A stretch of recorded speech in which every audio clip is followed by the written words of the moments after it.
Hi, I'm Zane. And I'm Pierre. And welcome to EV Me, Episode 4, the show that takes you into the exciting world of electronic vehicles from a South African perspective. Although we've seen a 100% increase in sales in EVs in South Africa in the last 18 months, it comes off a really low base. It is estimated that there are currently only 863 registered EVs on South African roads, with the majority being in Gauteng, followed by the Western Cape, and only less than 100 in each of the other provinces. So sit back, because coming up next, what are the electric vehicles currently selling in South Africa?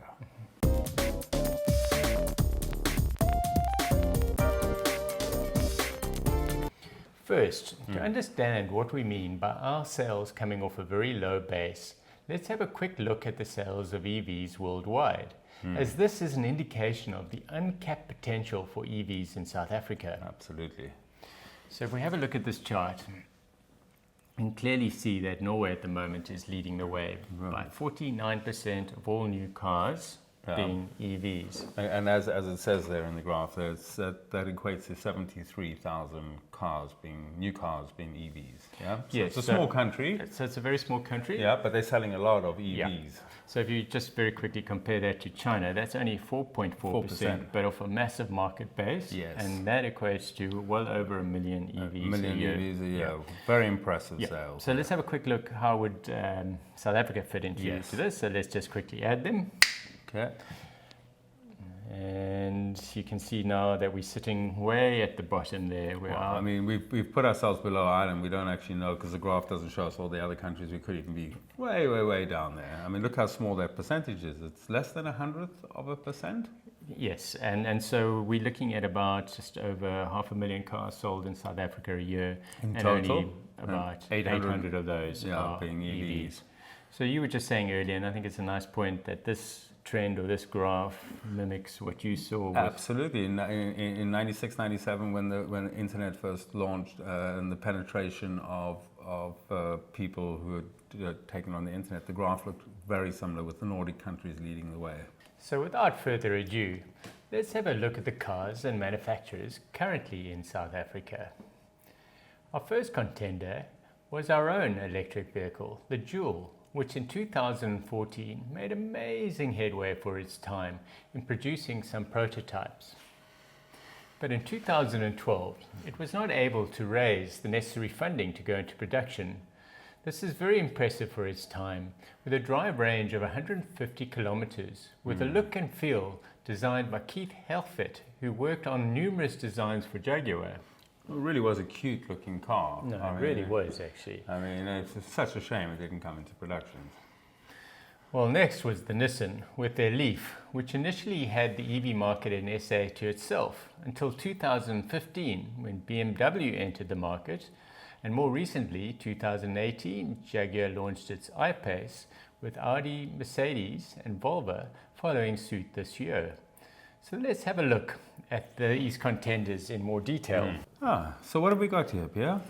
Okay, so we have a list here of the various EVs in South Africa, with looking at their stats, such as their drive range and their prices, their efficiencies and so forth. So let's start by just having a quick look at the Nissan Leaf. This is the old Nissan Leaf, right? This is the old Nissan Leaf that came in 2013. If people Google Nissan Leaf now, they'll see the new one coming They'll see out. the new one. So even for 2013, this drive range here of 195 was not bad. It wasn't bad for that time, for that time. Exactly. Yes. I mean, today you'd want a little bit more than that. Which is what you are getting out of the new one coming onto the market. But I think in terms of the cars currently available, it is the cheapest. It's not cheap by any means, but it's certainly cheaper than some of the other contenders we're going to discuss. Could we buy this car right now? I think it seems to be off the market a bit, yeah? Yeah, so the older one, I think they've ceased the sales because they're waiting for the new anticipation for the new one. Okay. But interesting enough, I think the most interesting thing there is the drive range. I think it's a big factor when comparing these cars. Then BMW came onto the market in i3. 2000. Yeah, the And i3. this has been the main seller in South Africa to date. It has in the last couple of years. It certainly superseded that of. And I must say, I mean, fairly innovative at the time for them to come out with this car. The looks for me a little bit controversial, would you say? Yeah, I agree. I'm just going to zoom in there a little Yeah. bit. I personally can't say I like that. Not Look and feel. no. It wasn't the best looking car, I think. It definitely looked different, which differentiated it, which I quite like that idea, as Yeah. in let's not make it look exactly like Yes. a Yes. normal car. However, I think they may have taken it a little bit too far. Yeah, I would tend to agree with you with that, but have a look again at its drive range being an important factor. It was an improvement on the Nissan Leaf, Not by much. not by much, and particularly when you take the price into account. It's quite a bit more expensive, coming in there at between 600 and 700,000. Okay, so then more recently, in 2018, you've got your Jaguar I-Pace. Yeah, it's a good-looking car. Very good looking. Yeah. It's got all the luxuries that you would expect And from a Jaguar. very good drive range there, 360 kilometers, yeah? Yeah, and so very impressive drive range, but that comes with a very impressive high- price tag as well. So, I mean, this is really the car for the few. This is the number of buyers for this is going to be limited, and with this sort of drive range, though, it's what would be competing with Tesla S. Yeah. And there are quite a few YouTube tutorials sort of showing some of these comparisons. Yeah. And then the Audi e-tron, This is more of an SUV format. SUV format actually looks very similar to a lot of the ICE vehicles Yes. in the same sort of price range. Well, it's a Maybe a little bit decent cheaper. looking vehicle, and I mean, Audi's so well known for their interiors and the fit and build. They're really good quality. Yeah, and it's got a really good brand following here in South Africa. And is that the drive range? Yeah. So the drive range, 360, so very comparable to I-Pace, but a slightly lower price. And this, at this point, is an estimate going onto their website. Yeah. You can Register your interest. You can register your interest. But you can actually get a test drive of the I-Pace. Is that right? In the e-tron, you can only register your interest, or can you get a test drive right now? I imagine you probably could get a test drive. Okay. I think they do actually have one or two models in the country. Yeah. So then let's have a quick look at Mercedes-Benz, the EQC. And again, you've got the same sort of drive range, very similar performance, but interestingly enough, it is coming slightly cheaper. Again, that's an estimate, but using the same comparison factors. And then I think this Volvo is actually interesting because it's actually got an even higher drive range. Right.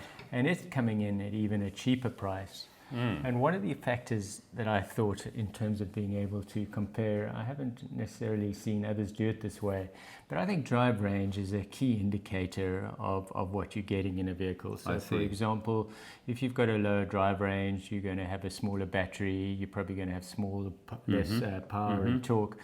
And if you then took that price point and divided it by its drive range, so you were able to calculate how many rands it cost actually per kilometer of that drive range, you can get an indication of value for money. A purchase price. From a purchase price. This is discounting many other factors. You know, I admit, look and feel, and perhaps all sorts of other preferences, whether you want a bigger or smaller car. Okay. But you can see just from this that Nissan Leaf is very competitive. They did well, and that's for then.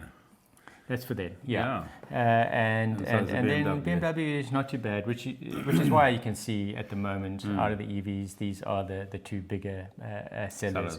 And then it certainly gets a lot more expensive actually until you get to this Volvo, and because Volvo's got such a huge drive range of 400 kilometers here, and it is less expensive than some of these other luxury models.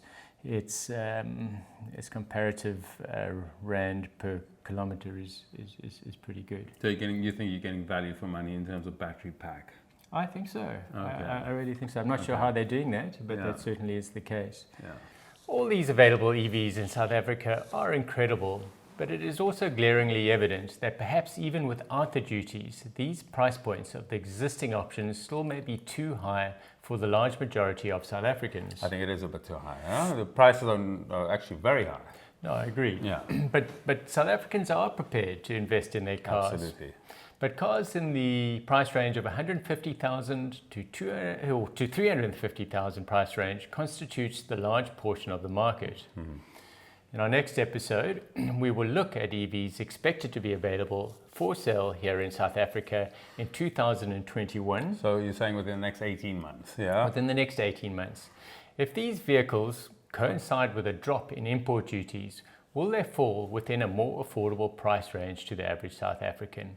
And will they be from the manufacturers currently leading the sales charts here in South Africa? Like Toyota, Volkswagen, possibly Nissan. What about Hyundai, even in Kia as well? Ford. Also big Ford. Yeah. But what about Tesla? What about Tesla? Will we be seeing their Tesla Model 3 anytime soon? I think last year, 2018, in December, a South African tweeted to Elon and said, "Hey, but when will we see Tesla in South Africa? Or when we get a Tesla showroom?" And he said, end of next year, which will be this year, December 2019. I somehow doubt that that's going to happen. However, the right-hand drive is available now in the UK and in Australia. So it's within a matter of time that we should be seeing this car on our shore. Probably, let's say, end of 2020, I would assume that could be a reasonable time frame. So it's Tesla and perhaps even companies, some of the Chinese companies, which are constituted to be the largest manufacturers like BYD or and BAIC. Yeah, we could see them as well. Yep. It would be great if they came out here. Yeah, I mean there was talk of a plant being set up for BAIC, isn't in there? Port Elizabeth. In Port Elizabeth. Yeah.